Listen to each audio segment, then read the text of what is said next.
Hello and welcome to Focus 54, your real guide to African news. I'm your host, Prudence Mutimbanyoka, and today we are shining a spotlight on the 15th conference of the parties, COP15, which is currently underway in Victoria Falls, Zimbabwe, unpacking its significance to Zimbabwe and Africa as a whole. Africa is home to about 40% of the world's remaining wetlands, and Zimbabwe's hosting of this convention is a pivotal moment to place African priorities, voices, and ecosystems at the center of global wetlands governance. Well, let me not empty a lot about this convention. So we'll be joined in the studio by an environmental and climate expert, Dr. Dingane Sithole. But for now, let's take a look at the stories making the headlines. We kickstart with Lesotho, where the country's factory workers and business owners of Lesotho's Maseru said they were already feeling the impact of Donald Trump's planned 50% tariffs on the country's textile industry. The country has the highest tariffs imposed in the world. Lesotho's Minister of Foreign Affairs, Lijone Mpochwana, said the government will engage in diplomacy with the U.S. ahead of Trump's August deadline to resolve this matter. And in South Africa, Johannesburg's residents marked Mandela Day on Friday with volunteer groups carrying out acts of kindness across the city to honor Nelson Mandela's legacy. Nelson Mandela is South Africa's first black president who led the country from 1994 to 1999. He passed away in December 2013. In 2009, the UN declared July 18, Mandela's birthday, to be a day to honor his struggle against apartheid. We move on to Mozambique, where Mozambique's Foreign Minister, Maria Manuela dos Santos, revealed that she referred to her Russian counterpart, Sergei Lavrov, as a big brother during their talks in Moscow on Tuesday. This just highlights the strong relations between the two countries. Well, Lavrov noted that their regular high-level dialogue has yielded practical results in bilateral economic and humanitarian cooperation, including strengthening Mozambique's defense capabilities.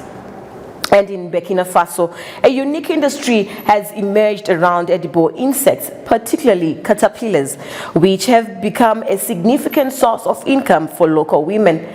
The Western region specializes in shear caterpillars, locally known as chitomo, which are rich in protein and in high demand both domestically and internationally. The caterpillars are harvested during the rainy season, that is between the months of July and August. A box of live caterpillars can sell for approximately $3.50 US at the start of the rainy season. And this worm economy has created new opportunities for local communities, particularly women, and showcases the potential for innovative industries in West Africa. Last but not least, in Zimbabwe, the country's President Emmerson Mnangagwa, has officially opened the 15th conference of the parties, that is COP15, to the Ramsar Convention on Wetlands in Victoria Falls this Thursday. The 15th conference of the parties to the Ramsar Convention on Wetlands kicked off this Wednesday with delegates from across the globe deliberating on draft resolutions that will shape the convention's priorities and actions. The event is being held in the iconic wetland city of Victoria Falls and is a milestone for Zimbabwe as the country assumes the presidency of the Ramsar Convention from China for the next 3 years. Well, that's all we had for you in this segment. Do join us in our second segment as we unpack on issues to do with wetland conservation and the COP15 event that is being held in Victoria Falls.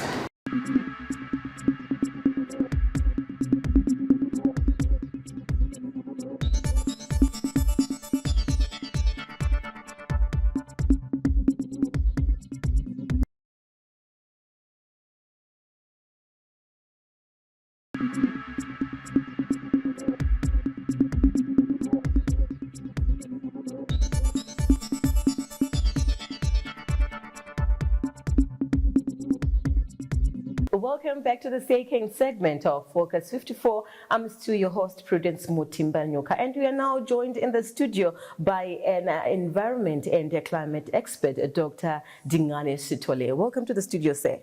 Thank you for having me on the program, Prudence. Hello, viewers.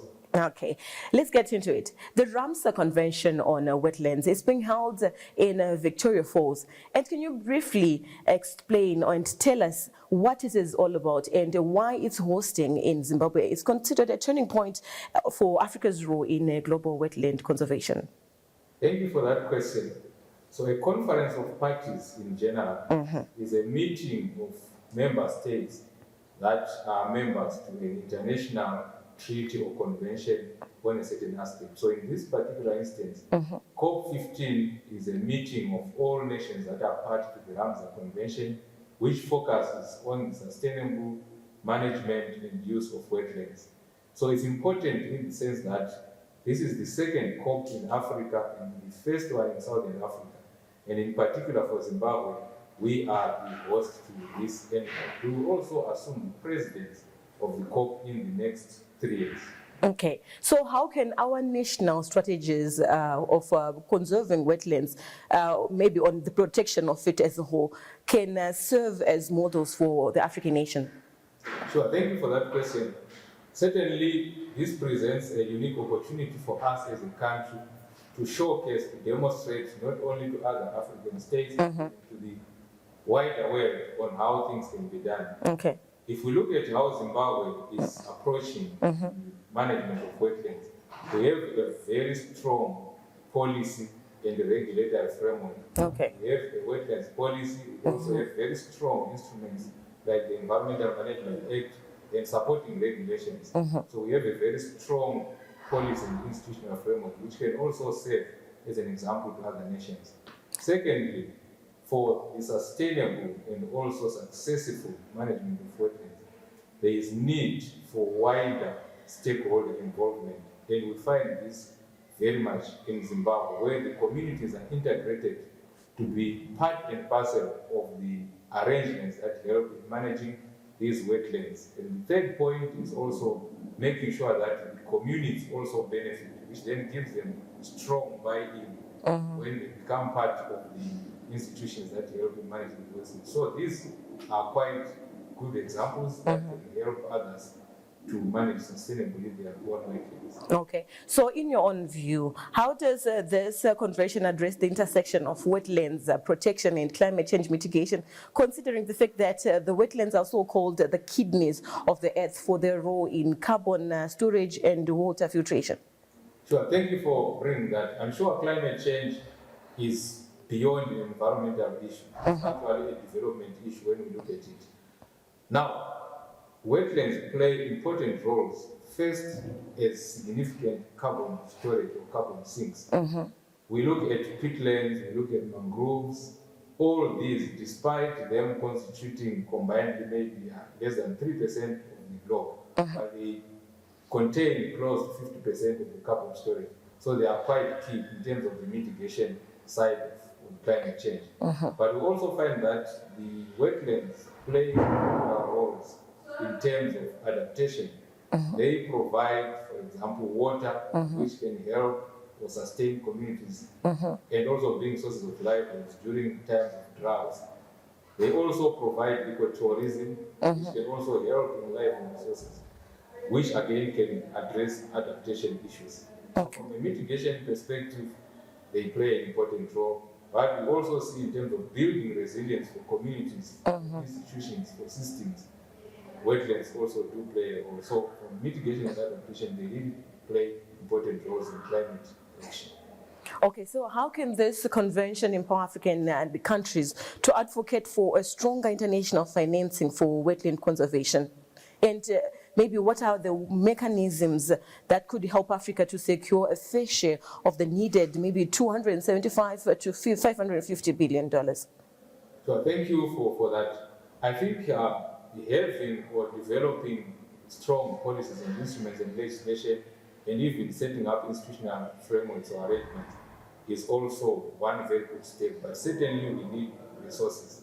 And we know that as the developing world, as Africa, finances are required. But wetlands provide an opportunity for innovative mechanisms for financing climate action. For example, we can talk of debt for nature reserves, which can be utilized through wetlands. We can also talk of carbon credits, which again, we look at the forests that are found in wetlands. Blue carbon, if we look at the mangroves, they can also provide for that. So wetlands themselves can give that opportunity for even green bonds. So there are very many innovative financing mechanisms. We also have some other financing mechanisms like Green Climate Fund, Global Environment Facility. When wetlands are also conserved, can be used to access those resources to ensure that they are also sustainably managed. So we are discussing about wetland conservation and about the COP15 that is underway in Victoria Falls, what we expect out of it. Do join us in our third segment as we discuss more on this.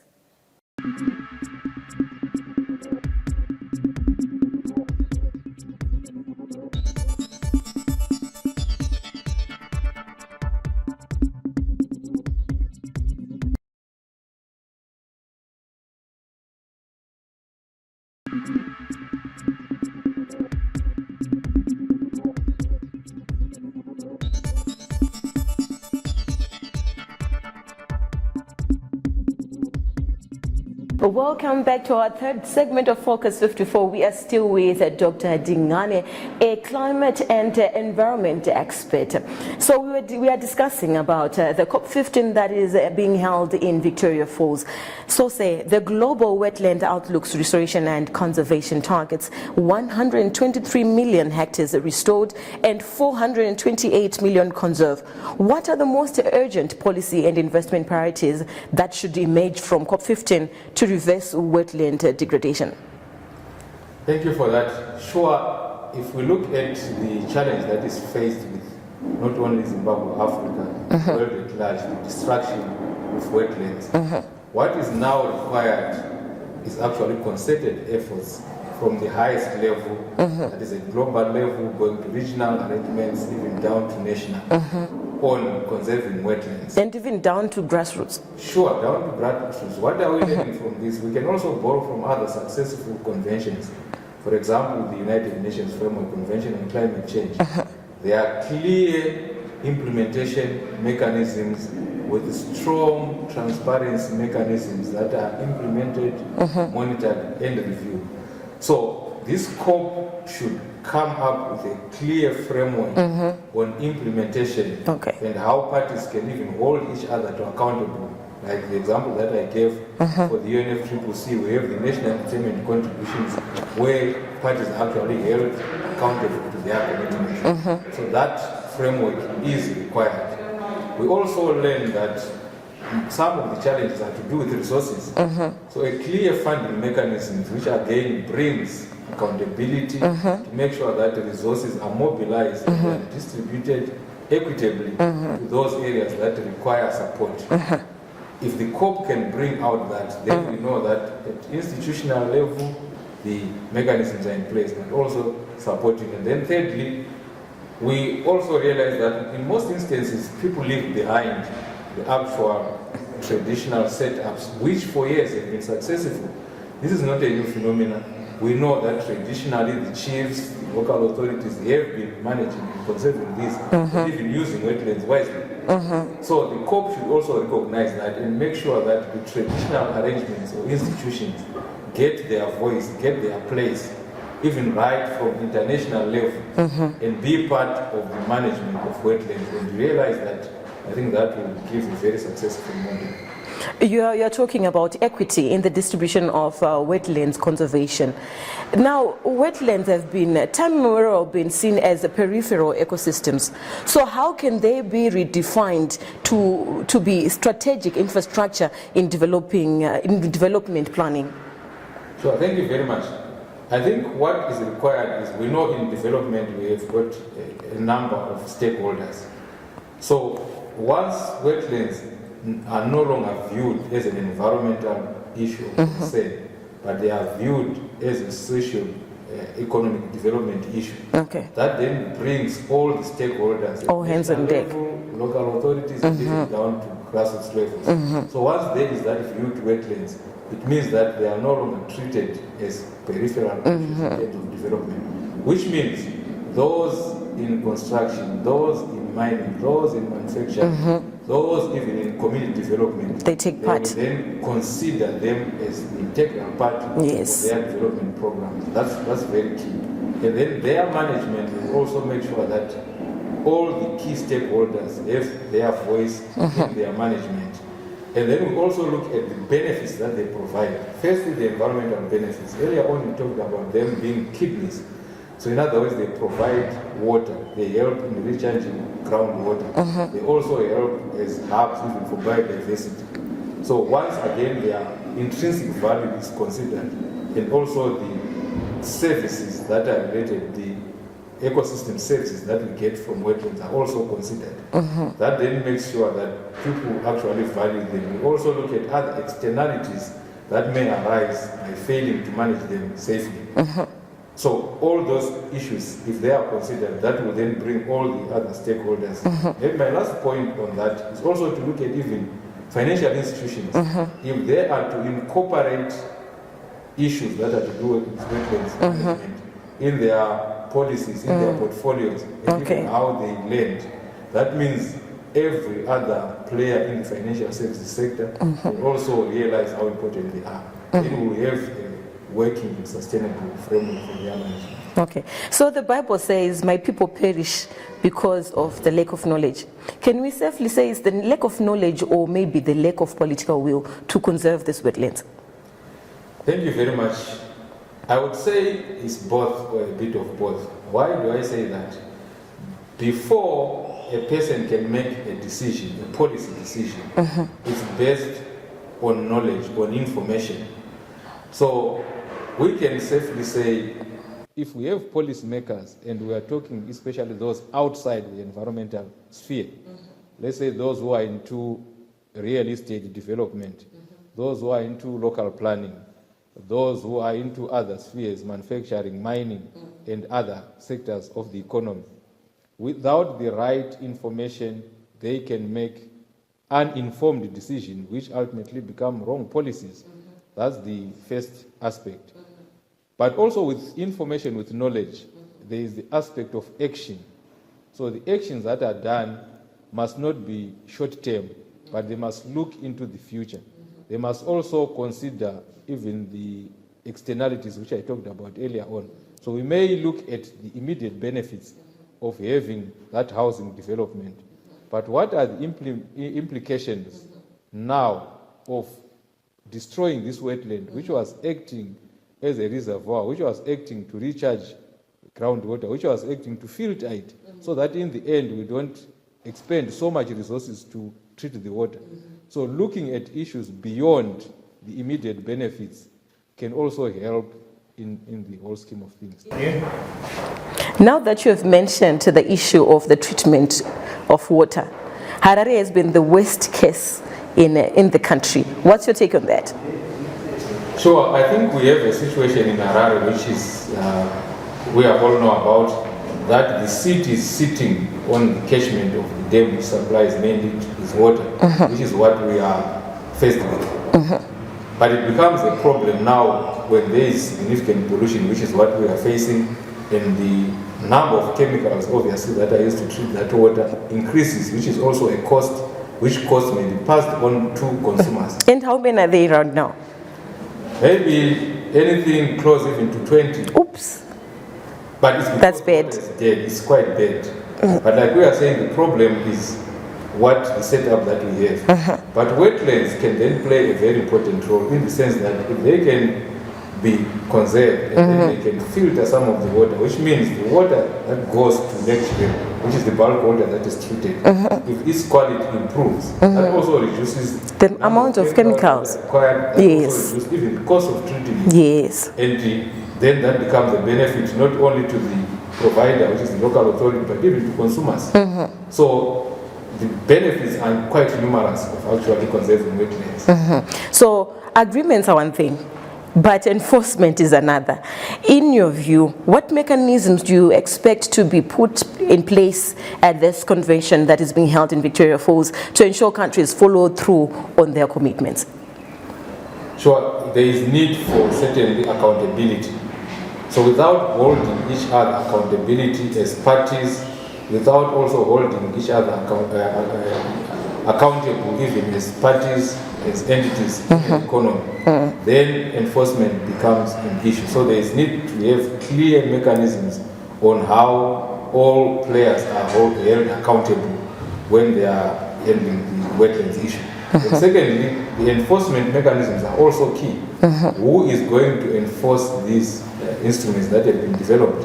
So if the COP can come up with a strong enforcement mechanism which can hold people accountable, which can also transparently communicate how progress is with clear indicators that can be applied and which also can be aligned to national development priorities for the member countries or the members to the convention, then it can then help in actually achieving what the convention should. So wetlands often face threats from agriculture, urbanization, industry. Do you think COP15 can strike a balance between conservation and sustainable economic development? And if so, how? Certainly, if we go to Article 3 of the Ramsar Convention, it talks about their conservation, but also their wise use. Okay. So we are not saying we are going to be tree huggers just to conserve them for the sake of conservation, but we are saying we must utilize them in a sustainable way. We have successful cases in Zimbabwe where communities are integrated, for example, the monastery. And you can even have ecotourism, we have Driefontein, where communities can also benefit and even practice some successful or sustainable agriculture practices, still benefiting from the wetlands. So we are saying the COP should actually be anchored again on Article 3 of the Convention, which talks of their wise use. So when they are used wisely, that means communities also see the benefits. So when they are investing in their conservation, they know that they also direct benefits beside the other environmental benefits. Okay, you are talking of wise use. Can we safely say the local authorities have failed to conserve these wetlands, considering the fact of like the rampant issue of land barons? That's a challenge. Maybe not only in Harare, but even in other areas. What we are faced is with, there are competing needs, for example, for housing, there are competing needs for industrial development. But land is finite, and part of that land is the wetlands. So those challenges, as they come, must be treated in a very sustainable manner, where we then say which areas should be preserved and remain wetlands. And those that are part of the development, how can that development be done wisely? And then those that have been damaged already, there is need for their restoration, because we can't just look aside. So there is need also to come up with clear programs of their restoration. Again, anchoring on our policies and legislation, polluter pays principle. Those who have destroyed, damaged wetlands, what has happened to them? Most of them have actually benefited financially or economically due to the development. So it's also fair for them then to invest back for the restoration of the wetlands, so that in the end, everyone benefits in an equitable manner. Maybe out of interest, how can they be resolved? We are looking at possibly, if there was biodiversity loss, there can be programs or projects to restore the biodiversity. Some of them have been destroyed because they cannot be recharged, say, from runoff water. So again, there can be programs or projects to make sure that the recharge of the wetlands can again resume or continue. So there are a lot of interventions that are physical, some that are also policy, and some that are even behavioral. So these need to be developed in terms of the policies, for example, the wetlands policy and also the relevant legislation. So we understand the importance of grassroots leadership and the risk of the top-down decision making. How can this convention ensure the inclusion of underrepresented voices such as the youth, the elderly, and maybe the local or marginalized communities in global wetland governance? Thank you very much for that question. Actually, you are bringing a very interesting angle, in the sense that most of the issues, including the destruction of wetlands, they affect the grassroots. The grassroots, yes. They affect the common person. I also talked earlier on about the traditional setups. So these again also bear the brunt. When wetlands are destroyed, they stay with the people. But unfortunately, most of the mechanisms that are developed with international law leave out the people. So COP15 should at least recognize, especially with wetlands, the importance of bringing the traditional setups, the indigenous setups, even the indigenous knowledge systems in the management of the wetlands or the sustainable use of wetlands. So instead of just having high level or national governments, international arrangements, this can also consider all the key players, especially the marginalized traditional arrangements, to be part of the management of the wetlands. So that means even their implementation of policies will also be key, in the sense that everyone has been involved, especially the affected who are the grassroots. So before I let you go, say, as we conclude this episode, can you explain the role of that the COP15 can play in aligning global climate and biodiversity agendas with wetland conservation goals? Thank you very much. So under climate change, countries, Zimbabwe included, committed to reducing their emissions or to conserving the environment by certain targets. So if targets or commitments under COP15 can also be aligned to national climate requirements, we have a number of conventions that speak to the environment, Convention for Biological Diversity. So all these have got their own goals, but it will help now to align the goals from the different players in the economy or in the country to say what are the objectives and how can these be aligned, instead of looking them as separate instruments, and align and say what is the national development priority first, so how can these instruments complement one another instead of conflicting towards achieving the intended goal of ultimately sustainably managing the environment and wetlands. Thank you so much, Mr. Dingane, for sharing such rich insights on the conservation of wetlands. Pleasure, thank you for having me on the program. Okay, so we have learned many things about conserving wetlands. The job is for you, it's for me to conserve this and to protect them for the greater good. That's it for this episode of Focus 54. Do join us, same place, same time next week.